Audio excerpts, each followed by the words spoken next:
Welcome to our presentation on the First Tee program. Today, our group will be examining whether this initiative effectively promotes positive youth development. The First Tee is a youth development organization that aims to provide educational programs to young athletes through the game of golf. The organization's mission is to help kids build character, instill life-enhancing values, and promote healthy choices. The programs are designed to help young people develop the skills, knowledge, and confidence they need to succeed in life on and off the course. The First Tee program is built around 9 core values: honesty, integrity, sportsmanship, respect, confidence, responsibility, perseverance, courtesy, and judgment. These values are integrated into all aspects of the program and are designed to help children develop into responsible and productive citizens. The First Tee program has different certification levels: Par, Birdie, and Eagle. Each level builds on the previous one and requires young athletes to learn and demonstrate specific skills related to the golf and life skills. The Par level introduces youth to the game of golf and focuses on the basic fundamentals of the sport. The Birdie level focuses on intermediate golf skills and the importance of goal setting, while the Eagle is the most advanced level, where young athletes are encouraged to take on leadership roles and give back to their communities. The program teaches young competitors a range of skills related to golf and life skills. Golf skills include putting, chipping, full swing, rules and etiquette, and on-course play. Life skills include goal setting, managing emotions, interpersonal communication, self-confidence, and leadership. These skills are designed to help kids develop into well-rounded individuals who are equipped to succeed in all areas of their lives.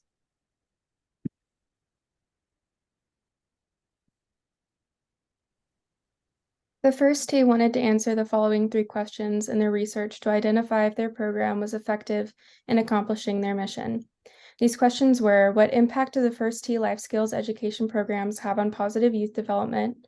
What is unique about the First Tee life skills education programs that make an impact on positive youth development? And what improvements are suggested for the life skills curriculum and delivery? So we're going to go through and highlight these questions throughout the presentation to identify for you all if they were actually successful. First, we're going to introduce you what the First Tee is all about.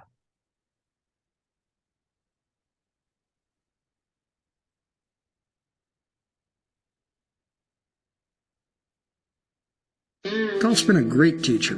It's taught me many of the important things in life, like perseverance and the value of sportsmanship.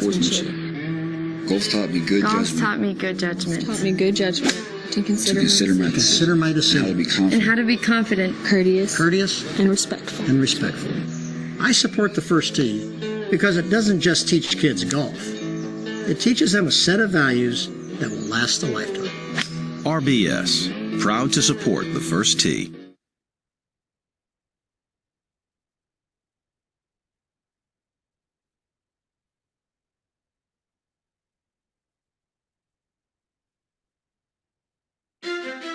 We develop responsibility and respect. We help build confidence and learn how to persevere. We connect young people and caring adults to cultivate and nurture skills. Skills to last a lifetime. The First Tee, it's more than a game. I took away that the more relationships you build and the more life skills that you have, the better your opportunities in life are. So we learned about core values in the First Tee that will really help instill you not only golf but in life. For millions and millions of young people, the impact of the First Tee's character education programs is far-reaching. There are a lot of volunteers that come out and help with the chapter, and makes me want to do the exact same thing. That was good. Through golf and through the First Tee, I can help kids get through whatever they need to get through.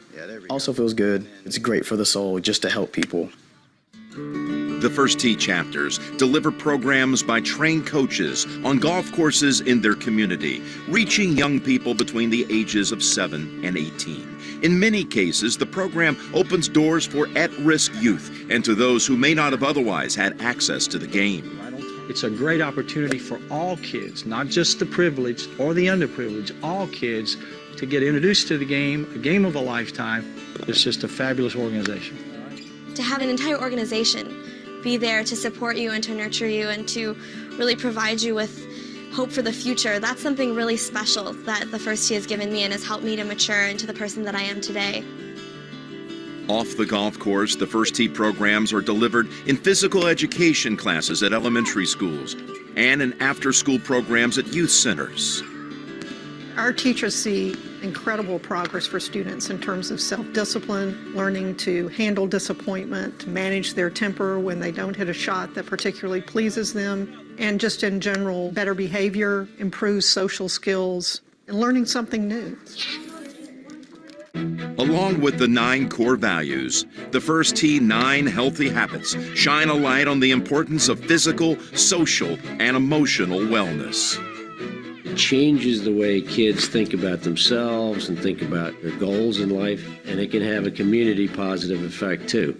And 25 years from now, we'll look back and see that's the real hallmark of what the First Tee is all about. I wanted to be a part of a program that had been successful thus far in encouraging kids to be responsible for their behavior, to be honest, to understand the importance of integrity in life, and to know that they can succeed through hard work. First Tee is a successful organization that promotes good, solid values that will affect children for years to come. The First Tee empowers young people to make positive choices now and in the future.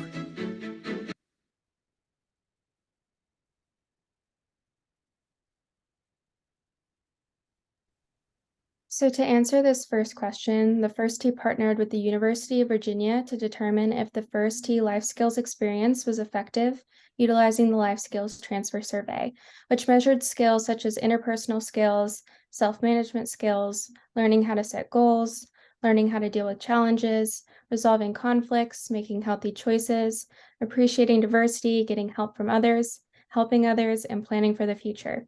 The findings suggested that in each of these skills, high percentages, anywhere from 50 to 97% of children across certifications were able to use these skills and apply them outside of the sports context of golf.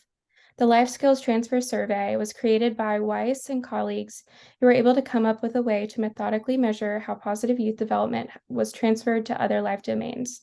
They did this by reviewing the literature, conducting interviews with the First Tee youth, coaches, and parents, creating an initial pool of items or criteria, enlisting an expert parent panel to review these criteria, conducting pilot studies, and finalizing the measure, which was comprised of 50 total criteria that fell under the 8 categories, each represented by the 8 life skills mentioned above.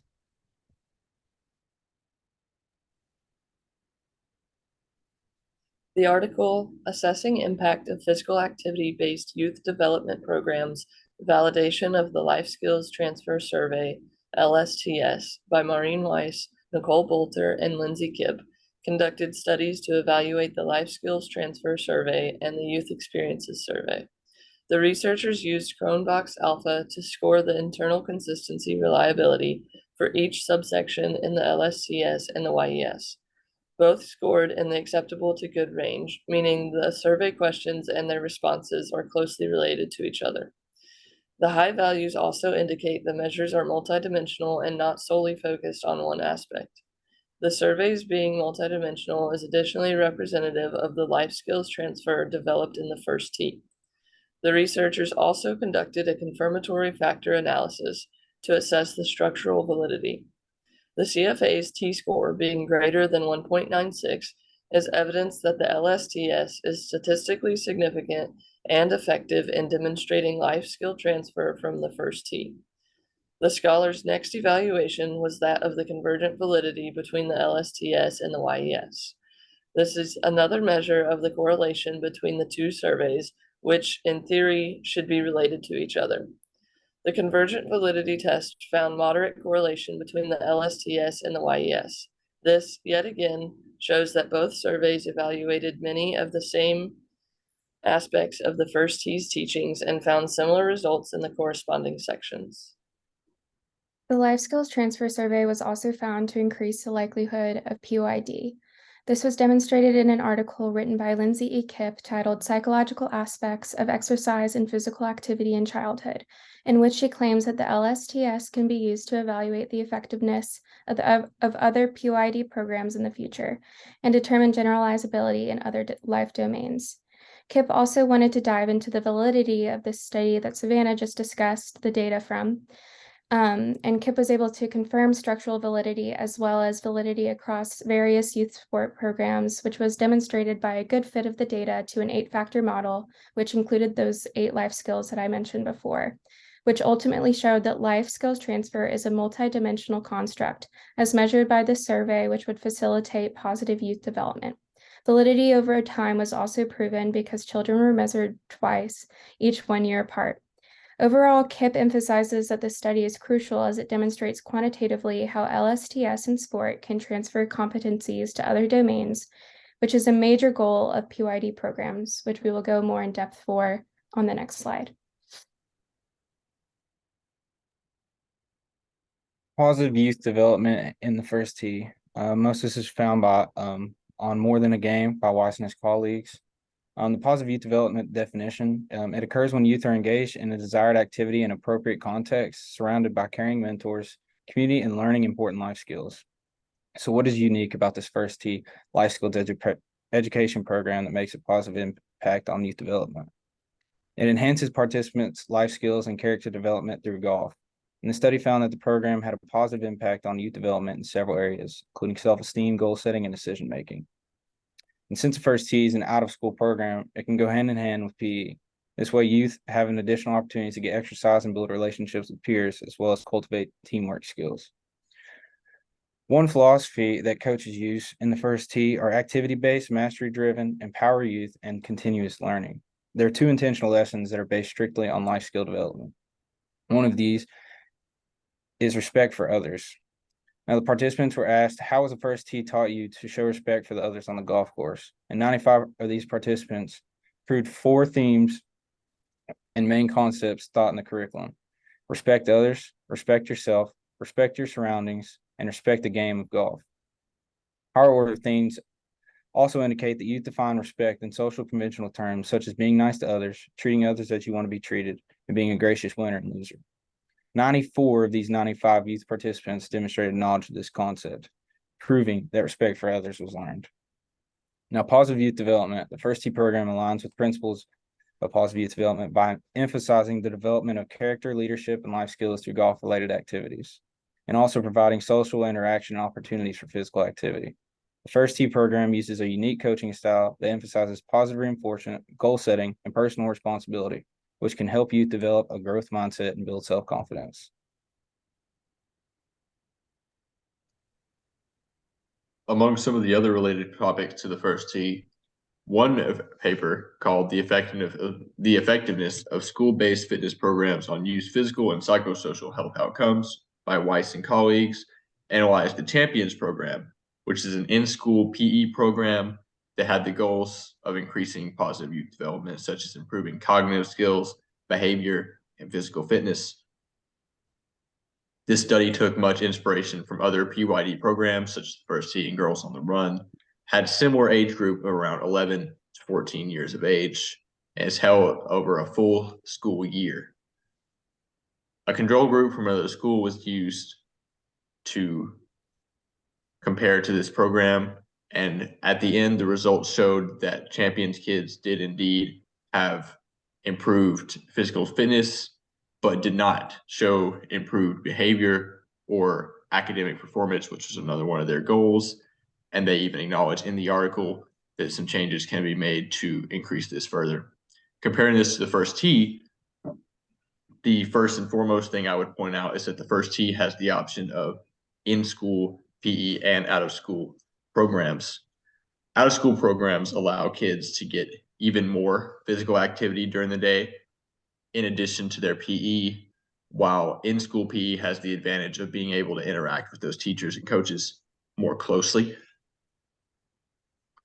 And First Tee kids at the Eagle level did in fact have, in addition to some of these other factors that the Champions program wanted to improve, had improved behavior as well.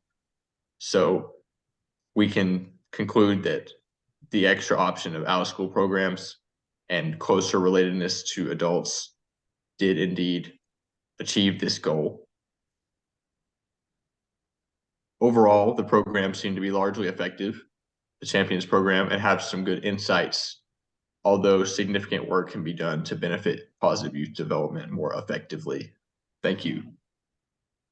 In Kathleen Armour's longitudinal study, Positive Youth Development and Physical Activity/Sport Interventions, Mechanisms Leading to Sustained Impact, focused on revealing ways in which youth sport should operate in order to improve lifetime improvement maintenance. 2 organizations were surveyed for 4 years: Sky Sports, Living for Sport, and HSBC, Outward Bound. First Tee was not mentioned in the article. However, all 3 organizations are quite similar in construct, participants, and intention to leave an impact. Throughout the survey process, it became clear that the social aspect of youth sport was the most attractive, which encompasses a variety of contributing subgroups. Most significantly, pupils reported that the most influential aspect of their continued attendance was getting to interact with their peers, choosing their own activities and targets with teachers, and even cultivating positive relationships between coaches and participants made a huge difference in the degree of effort and willpower put into the process by the kids. On to the results from SSLS. 12 months post-program, 90% of youth maintained improvements. Similarly, in Outward Bound, 36 months after completion, 70% of pupils retained improvements. While the periods of time differ between follow-up for those two due to just the way data was collected, there is a clear trend that all programs, such as the 2 in the study, need to place emphasis on specific mechanisms that influence kids to maintain that improvement, with regards to their specific needs and corresponding program values, individual goals set for each kid, their preferences on activities, and organizational goals, such as fostering positive mentor-child relationships. Thank you. Why exactly is there a divide between minorities participating in sports overall? To take a deeper look, the editorial article, Increasing the Minority Golf Participation Through PGA Education Initiatives, written by Jill Istol, Leonard Jackson, and Dana Tostone, examines the sport of golf and how it has impacted minorities, which was a critique conducted at the University of Maryland Eastern Shores, considered the first predominantly Black college to offer a PGA program. The author states that golf is seen as a club-driven sport. For minorities, this causes a potential barrier because needed membership access, hardcore selection process, and overall cost. From the screen, you can see that in 2003, the most relevant statistics show that there was 27 million participants in golf over the age of 18. Only a small percentage were made up of these specific populations. This shows very little minority involvement and a possible shift, meaning some people might have found interest in their youth but quit because of other factors. However, 5 years later, we see a 2 million increase of overall participants, so legislators were headed in the right direction. When initiatives started being put into place, like the World Golf Association and the Bill Dickey Scholarship Association, which is a nonprofit founded in 1994, this expanded total participants even more. According to the text, the mission of the BDSA was to assist minority college-bound students in achieving their future through the game of golf. This program was initially thought of by the founder Bill Dickey, which his purpose was to form an organization that let minorities play golf while gaining education and obtaining financial assistance, targeting youth minority golfers.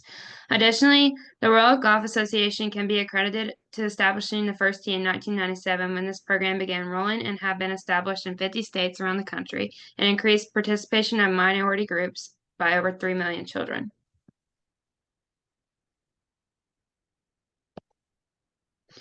After all, as individuals, we know that one or something can benefit from improvement. Therefore, as a group, these are some recommendations that we think could enhance the First Tees program. In terms of life skill transfer, first we might offer the knowing versus doing life skills concept. For example, this might look like students taking a survey or questionnaire on their coach periodically to make sure there is not a gap in their learning. Also, this is an opportunity for the coach's true colors to be shown. If they are truly not who they say they are, then this could be a way for the coach to go. Secondly, it is recommended that the first team might expose their students more directly to life skills transfer than just introducing them and expecting them to learn them. This might look like hosting a conference, mock trials, etc. Third, it might be beneficial to students of the first tee implemented modeling and a seamless approach. Overall, these are similar concepts which both require coaches to obtain continuous training to benefit themselves as an instructor and their students. Modeling is a technique that students who are visual learners might grasp better than those who prefer intellectual learning. The seamless approach is a way to get the job done per se, but still have fun while doing it. The student might have the might have the potential to feel that golf is an enjoyable hobby instead of like a job. Finally, it is recommended that the first tee boost each of their core values so students can better view themselves positively. Since the founding of the first tee, research shows that overall participation has increased, but even more so in minority participants. The downfall of this fact is that there are no true statistics present about how minorities are being affected by the first tee. It would be highly beneficial to conduct one or more studies for this hypothesis. As a result, if the data does not show that minority participation has increased, then it can be inferred that legislators need to investigate sports to make it better for all. Through aforementioned data shown first tee as well as in similar associations such as Champions, Living for Sport, Outward Bound, we can see that youth sport positively affects youth for life. Most notably, this is through growing skill, confidence, and social skills.